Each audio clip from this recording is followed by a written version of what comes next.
Welcome in DDE Teleclasses, a digital initiative by Worthy Directorate of School Education, Jammu. Myself, Parampreet Singh, teacher, District Poonch, in front of you through this virtual mode. And today I am going to discuss with you chapter pertaining to biology of class 9th, that is cell, the fundamental unit of life, part 3rd. As far as learning objective of this module is concerned, dear students, आज हम discuss करेंगे after studying this module you are able to know the various organelles present inside the cells, their speciality, their diagnostic features. There are list of some organelles which we are going to study today, that is endoplasmic reticulum, mitochondria, Golgi complex, lysosome and ribosomes. हम इनको take up करेंगे as per your syllabi, that is their structural aspects as well as their functional aspects. So keep focus, dear students. This is the typical diagrammatical representation of a animal cell. इसमें आप देख पा रहे हैं कि cell membrane enclosed the various cell organelles within the cytoplasm. Cell membrane structure हमने discuss कर लिया था, हमने न्यूक्लियस को टेकअप किया था और डिफरेंट ऑर्गेनेलीज जो है प्लास्टिड्स को भी हमने टेकअप किया था. आज हम टेकअप करने वाले हैं the various organelles such as endoplasmic reticulum. आप देख पा रहे हैं कि एंडोप्लाज्मिक रेटिकुलम को हम डिस्कस करेंगे. उसके बाद हम जो है गोल्जी कॉम्प्लेक्स को डिस्कस करेंगे और इससे एसोसिएटेड जो रेस्ट ऑफ द ऑर्गेनेलीज हैं हम उनको जो है वन बाय वन डिस्कस करने वाले हैं. तो let's start our first organelles, that is endoplasmic reticulum. Dear student, as the name indicate, endoplasm that is a network inside the cytoplasm. अगर आप इसको ऑब्जर्व करेंगे डायग्रामेटिकली तो सेल के अंदर आपको एक नेटवर्क सा दिखेगा. This network is called as endoplasmic reticulum and it was first of all discovered by Potter in 1945. The endoplasmic reticulum basically क्या है? It is a network of membrane tubes like structure आपको दिखेगा जो एक network सा cytoplasm में, और and it attach to the nuclear envelope. ये एक साइड से क्या होगा, अटैच होगा टू द न्यूक्लियर एनवेलप और दूसरे एंड से यो इसकी कंटिन्यूटी रहेगी टुवर्ड द प्लाज्मा मेम्ब्रेन. अब बेसिकली क्या है इसमें, क्यों ये अटैचमेंट होता है towards the nuclear membrane? Because there is movement of molecules.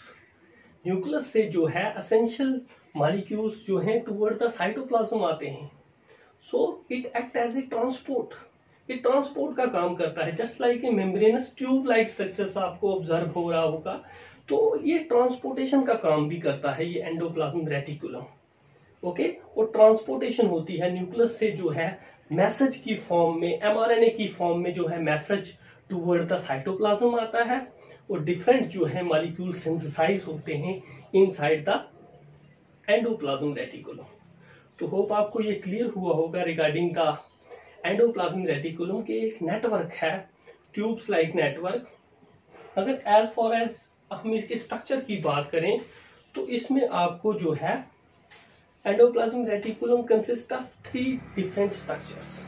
इसमें आपको सिस्टर्ने मिलेंगे, ट्यूब लाइक स्ट्रक्चर्स जो अनब्रांच होंगे, और उसके बाद एक नेटवर्क स्ट्रक्चर नजर आ रहा होगा जिनको हम ट्यूब्यूल्स बोलते हैं. और ट्यूब्यूल्स जो हैं, ट्यूब्यूल से जो बड जो है पिंच्ड ऑफ होते हैं वो बनाते हैं वेसिकल्स जो ट्रांसपोर्टेशन का काम करते हैं. जो भी सिंथेसिस होती है एंडोप्लाज्मिक रेटिकुलम के अंदर वो जो है to the other parts of the cell transport होती है with the help of this vesicle rounded structure. तो एंडोप्लाज्मिक रेटिकुलम का अगर हम स्ट्रक्चर देखें तो 3 तरह के ये स्ट्रक्चर से मिलके बना है. ट्यूब्स लाइक सिस्टर्ने जो है सिस्टर्ने होंगे, stacks flatten stack like structures, उसके बाद ट्यूब्यूल्स ट्यूब्स लाइक स्ट्रक्चर्स और rounded vesicles. Then on the basis of its texture, अगर आप इसको जो है ऑब्जर्व करेंगे क्रिटिकली तो आपको on the basis of its texture आपको ये स्मूथ एंडोप्लाज्मिक रेटिकुलम और रफ एंडोप्लाज्मिक रेटिकुलम नजर आएगा। And why it is called as rough and smooth? Because of attachment of the ribosomes. कुछ जो है ट्यूब्यूल्स लाइक स्ट्रक्चर्स के ऊपर आप देख रहे हैं कि there is attachment of the ribosomes attach हैं, it's leads to appearance a rough texture सा बन जाता है, that is why it is called as rough endoplasmic reticulum. यहाँ शॉर्ट फॉर्म में लिखा है RER। Whereas on the other hands the endoplasmic reticulum network tubules that lacks the ribosomes, उनके surface पे राइबोसोम्स अटैच नहीं होते हैं, that is why it is called as smooth endoplasmic reticulum. तो hope ये क्लियर हुआ होगा कि on the basis of its texture they are classified into two main types, that is rough endoplasmic reticulum and smooth endoplasmic reticulum. As far as the function of this rough endoplasmic reticulum is concerned, dear student, rough endoplasmic reticulum contain the ribosomes, which are the protein factories. So rough endoplasm play a very crucial role in protein synthesis of the cells. Various proteins are synthesized inside the rough endoplasmic reticulum. Whereas on the other hand, the smooth endoplasmic reticulum, which is mainly composed of tubules, and it is involved in the lipid synthesis and glycogen synthesis and storage का काम करती है smooth endoplasmic reticulum. तो hope आपको ये clear हुआ होगा कि टू डिफरेंट टाइप्स ऑफ जो है endoplasm, rough endoplasmic reticulum and the smooth endoplasmic reticulum. और जो स्मूथ एंडोप्लाज्मिक रेटिकुलम जो है मसल्स में पाई जाती है उसको सार्कोप्लाज्म भी बोलते हैं, सार्कोप्लाज्म रेटिकुलम भी बोलते हैं। Okay my dear students, whereas rough endoplasmic reticulums जो हैं ज्यादा जो सेल्स इन्वॉल्व होते हैं प्रोटीन सिंथेसिस में, वहाँ जो है अबंडेंटली पाए जाते हैं, जैसे लीवर सेल्स हो गए। Whereas on the other side rough जो स्मूथ एंडोप्लाज्मिक रेटिकुलम है वो ज्यादा जो है एडिपोज टिश्यू, इंटेस्टाइनल टिश्यू, इन सारे सेल्स में जो है आपको ज्यादा मिलेंगे। So this is all about the endoplasm reticulum. Then comes the Golgi apparatus. Golgi apparatus भी बोलते हैं, गोल्गी बॉडीज भी बोलते हैं इनको। It was first of all discovered by Camillo Golgi, उनके हॉनर में इसको नाम दिया गया इस ऑर्गेनेलिज को, गोल्गी अपरेटस। Whereas अगर आप इसको ध्यान से क्रिटिकली ऑब्जर्व करेंगे तो कुछ कुछ स्ट्रक्चर जो है इनके जो है एंडोप्लाज्मिक रेटिकुलम से मिलते हैं। ये एंडोमेम्ब्रेनल सिस्टम बनाती है ये ऑर्गेनेलिज, जो एंडोप्लाज्मिक रेटिकुलम हो गई, गोल्जी हो गई, लाइसोसोम, राइबोसोम्स, तो ये एक तरह का जो है एंडोमेम्ब्रेनल सिस्टम है, that is with in the cytoplasm membrane like structures. तो अगर गोल्जी अपरेटस की हम बात करें तो it is very important organelle. Basically this organelle is present in eukaryotic cells, whereas endoplasmic reticulum is also present in eukaryotic cells. ये सारी membrane bond organelles आपको यूकैरियोटिक सेल के केस में मिलेंगी, और उसमें भी कुछ एक्सेप्शंस रहती हैं, जैसे आप देख रहे हैं कि गोल्जी अपरेटस जो है एब्सेंट होता है in major RBC, red blood cells में ये एब्सेंट होता है, whereas in plant cells के केस में, सील ट्यूब सेल्स में और इन सम फंजाइज में ये जो ऑर्गेनेलीज है एब्सेंट रहती है। अगर हम स्ट्रक्चर की बात करें गोल्जी अपरेटस की, तो why it is called as Golgi apparatus? Because it consist of 3 different structures. अगर आप देख पा रहे हैं तो flat and sac like structures आपको नजर आ रहे हैं, जिनको सिस्टर्ने कहते हैं।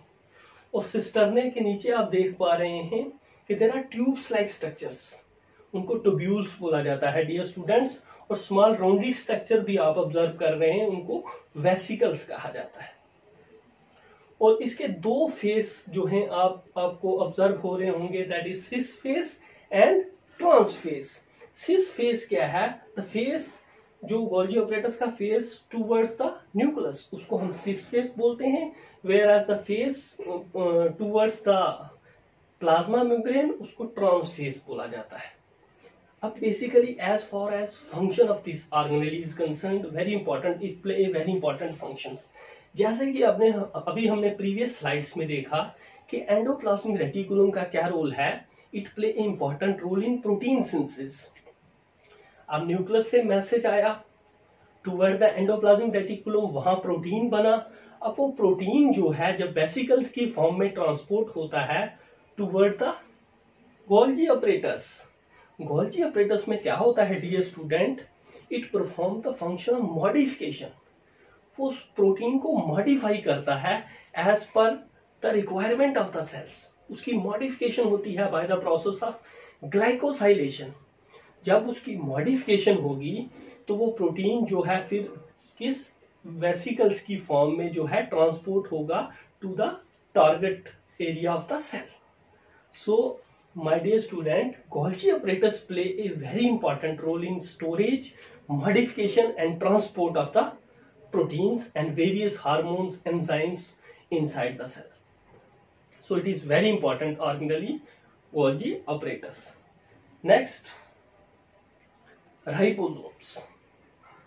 Ribosomes, these are the teeny structure जो अभी हमने देखा कि they are either attached with the endoplasmic reticulum or freely present inside the cytoplasm. As far as discovery of this organelle is concerned, it was first of all discovered by Palade in 1955 in animal cells. अगर हम बात करें as far as structure of ribosomes is concerned, dear students, it consists of two subunits. One is larger subunit and other is smaller subunit, as you see in the diagram. Whereas ribosomes are generally classified into two main types, that is 70S types and 80S types. If you recall our previous lecture, 70S type of ribosomes is present in prokaryotic cells, the cell that lack the nucleus, typical nucleus, whereas the 80S ribosomes are present inside the eukaryotic cells. S stand for Swedberg unit. These are the sedimentation coefficient. अगर 70S की बात करें तो it made up of two subunits. Larger unit is of 50S and smaller is 30S. Whereas in eukaryotes, the 80S type, the smaller, larger unit is 60S and the smaller unit is 40S. So this is the typical structure of the ribosomes. Whereas as far as function of this ribosome is concerned, it is generally called as the protein factory because it play a very vital role in protein synthesis. जो भी message जो है mRNA की form में nucleus से जो है transport होता है टुवर्ड्स द एंडोप्लाज्मिक रेटिकुलम, उसको इनकोड करते हैं ribosomes. Leads to formation of polyribosome, polypeptide बनते हैं और स्पेसिफिक प्रोटीन्स जो बनाने में ribosome play a very important role inside the cell. That is why they are regarded as the protein factory of the cell. तो hope आपको ये ribosomes के बारे में भी क्लियर हुआ होगा। Next is lysosomes, very interesting organelle is present inside the cell, lysosome. First of all discovered by Christian D. Dubé in 1949.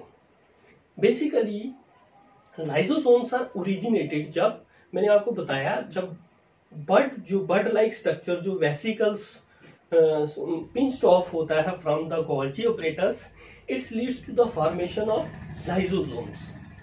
तो लाइसोसोम बेसिकली क्या है? These are rounded sac filled, sac like structure, एक थैली की तरह आपको structure जो है नजर आएगा inside the cell that contain strong hydrolytic enzymes. My dear student, just ponder over this term, strong hydrolytic enzymes. इनमें वो इतने स्ट्रॉन्ग हाइड्रोलिटिक एंजाइम्स हैं that leads to the intracellular digestion. कोई भी फॉरेन पार्टिकल्स, कोई भी फॉरेन इन्फेक्शन अगर अंदर चली जाती है तो वो उसको एंडोसाइटोसिस के थ्रू जो है इनगल्फ कर लेते हैं और उसकी इंट्रासेलुलर डाइजेशन करते हैं। ओके, कोई भी अगर ऑर्गेनेली सेल में टीयर ऑफ हो जाती है या सेल की जो है डिस्ट्रक्शन हो जाती है तो उसको भी ये इंट्रासेलुलर डाइजेस्ट कर देते हैं। And they are commonly called as the suicidal bags. Why they are called as suicidal bags? जैसे मैंने कहा कि they contain strong hydrolytic enzymes. If they burst inside the cell, this leads to the death of the cell, my dear students, and that is why they are regarded as the suicidal bags. क्योंकि वो digestive enzymes जो हैं strong, इतने strong hydrolytic enzyme है having acidic pH, तो वो किल कर देते हैं सेल को। तो दैट इज वाई इनको क्या नाम दिया गया है, सुसाइडल बैग्स का। अक्सर ये एग्जाम में क्वेश्चन पूछा जाता है, तो आप इस पे जो है वर्क करेंगे। Next is mitochondria. Mitochondria is a plural term, it's singular term is mitochondrion. Greek mito means thread and chondrion means granule. Thread like granules आपको जो है स्ट्रक्चर ऑब्जर्व होगा inside the cell. This is the diagrammatical representation of typical mitochondrion. This is the double membrane structure. ये organelle आपको double membrane लगेगी, observe करोगे जब आप इसको, तो it is a double membrane. जो outer membrane is smooth, outer membrane क्या होगी इसकी, स्मूथ, एंड इस इनर मेम्ब्रेन जो है फोल्डेड हो जाएगी in order to increase the surface area. This is the structure. Normally जो है आपको ये माइटोकॉन्ड्रियन जो है सुसेज शेप मिलेगा, और दो इनर जो इसकी मेम्ब्रेन है it is called as cristae. जो मेम्ब्रेन इनर मेम्ब्रेन फोल्डेड होगी itself, that is called as cristae. अगर हम स्ट्रक्चर को डिटेल में लें तो जो इनर जो इसकी वॉल है जो फोल्डेड हुई है in the form of cristae, that contain the vital enzymes जो इस ऑर्गेनेली को एक स्पेसिफिक ऑर्गेनेली बनाते हैं, that is they contain the ATPase. This organelle contain the ATPase enzymes that leads to the synthesis of ATP. जो ATP बनाने में जो है हेल्प करती है, although it also contain its own DNA. One of the special feature of mitochondria, my dear student, कि इस organelle के पास जो है अपना DNA होता है, mitochondrial DNA and ribosome. That is why it is called as semi-autonomous body. इसको semi autonomous body कहते हैं। ये डिवाइड करती है of its own because it has its own DNA। और आप रिकॉल करेंगे कि वो कौन सी एक और ऑर्गेनेली है जिसके पास जो है अपना खुद का जो है DNA होता है। तो होप ये पॉइंट आपको क्लियर हुआ होगा। एंड द इनर जो इसकी क्रिस्टे की जो है मेम्ब्रेन है उसमें जो है मैट्रिक्स होती है। Matrix contain the essential enzymes, जैसे मैंने कहा कि ATPase होते हैं जो है रिस्पिरेशन को परफॉर्म करते हैं। तभी जो है इस ऑर्गेनेलिस को क्या कहा जाता है, power house of the cell. My dear student, this organelle is regarded as the power house of the cell. Power house क्या होता है, अगर डे टू डे लाइफ में हम रिलेट करें कि जहां से पावर सप्लाई आती है हमारे घर में, so this organelle act as energy generation by the process of respiration. Respiration क्या है, जब जो भी हम फूड इनटेक करते हैं, the complex nutrients which are oxidised, which are break down to release energy, और जो फाइनल पाथवे उसका होता है वो जो कहाँ कंप्लीट होता है, माइटोकॉन्ड्रियन में। That is why it is called as the power house of the cell because it generate ATP। ATP is adenosine triphosphate which is called as the energy currency of the cell. उसको क्या बोला जाता है, energy currency of the cells. और वो कहाँ generate होते हैं, माइटोकॉन्ड्रियन में। तभी डियर स्टूडेंट इस ऑर्गेनेलिस को क्या कहा जाता है, power house of the cell. Very important according to your exam point of view. तो होप आपको ये माइटोकॉन्ड्रिया का स्ट्रक्चर भी क्लियर हुआ होगा। तो नेक्स्ट, अब हमने मोस्ट ऑफ द स्ट्रक्चर्स जो हैं स्टडी किए हैं डिफरेंट ऑर्गेनेलिस को। Now we are able to compare. अब हम कंपेयर कर सकते हैं कि कौन कौन से स्ट्रक्चर्स जो हैं प्लांट सेल्स में प्रेजेंट हैं और कौन कौन से स्ट्रक्चर जो हैं एनिमल सेल्स में प्रेजेंट हैं। तो एक सॉर्ट ऑफ कंपैरिजन अगर करें हम, डायग्रामेटिकली आप देख रहे हैं तो क्रिटिकली ऑब्जर्व करें तो आपको दिख रहा होगा कि in plant cells there is additional covering called as cell wall. Cell wall is present in case of plant cell, whereas it is absent in case of animal cell. Second major difference is in plant cells you observe the plastid, the chloroplast is present, whereas there is no chloroplast present in animal cell. That is, animal cell lack chloroplast. Then other major difference is in plant cell you observe larger vacuoles, larger central vacuoles is present, whereas it is absent in case of animal cell. Plenty of differences and plenty of similarities are there, dear student. It is up to you. मैंने कहा कि आप knowledge वही होती है जो आप उसको कोरिलेट करें. Now you can correlate and find out the differences and the similarities. Similarities क्या है? जैसे मैंने कहा कि all the membrane bound organelles जो हैं with endoplasmic reticulum, Golgi apparatus, ribosomes, वो दोनों में प्रेजेंट हैं, प्लांट सेल्स में भी और एनिमल सेल्स में भी. तो डिफरेंस पॉइंट्स भी हमने जो है पॉइंट आउट किए. तो ऐसे आप एक टेबुलेटेड फॉर्म में जो है एक कंपैरिजन कर सकते हैं. जैसे मैंने आपको यहाँ शो किया है कि सेल मेम्ब्रेन जो है प्लांट सेल में भी प्रेजेंट है, एनिमल सेल में भी प्रेजेंट है. whereas cell wall is present in case of only plant cell, whereas it is absent in case of animal cell. फिर न्यूक्लियस की बात करें तो दोनों में प्रेजेंट है. न्यूक्लियर मेम्ब्रेन की बात करें that is the involve around the nucleus, तो वो दोनों में प्रेजेंट है. साइटोप्लाज्म की बात करें that is living material protoplasm along with the cell organelles, तो वो भी दोनों के केस में प्रेजेंट है. Plastids, the various plastids which are present in plant cell only, whereas it is totally absent in case of animal cells. तो then the vacuole जैसे मैंने कहा कि it is larger in size in case of plant cell and smaller in case of animal cells. तो इस तरह से जो है आपने जो है कंपैरिजन करना है, चीज़ों को अंडरस्टैंड करना है और फिर एक जो है कंपैरेटिव अकाउंट से पढ़ना है. जैसे मैंने आपको आज का ये मॉड्यूल था रिगार्डिंग द ऑर्गेनेलीज, तो ऑर्गेनेलीज को आपने रिकॉग्नाइज करना है, उनकी स्पेशलिटी को पॉइंट आउट करना है. जैसे मैंने कहा कि lysosomes is called as suicidal bags, तो सुसाइडल बैग्स लाइसोसोम्स को कहा जाता है. Mitochondrion is called as the power house of the cell. Okay, ribosomes is called as the protein factory of the cells. तो ये टिपिकल जो है diagnostic features organelles के आपको टिप्स ऑफ द टंग होने चाहिए.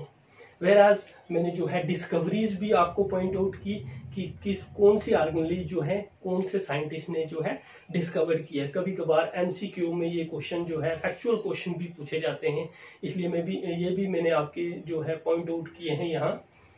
तो होप आपको ये क्लियर हुआ होगा regarding the cell structure and function.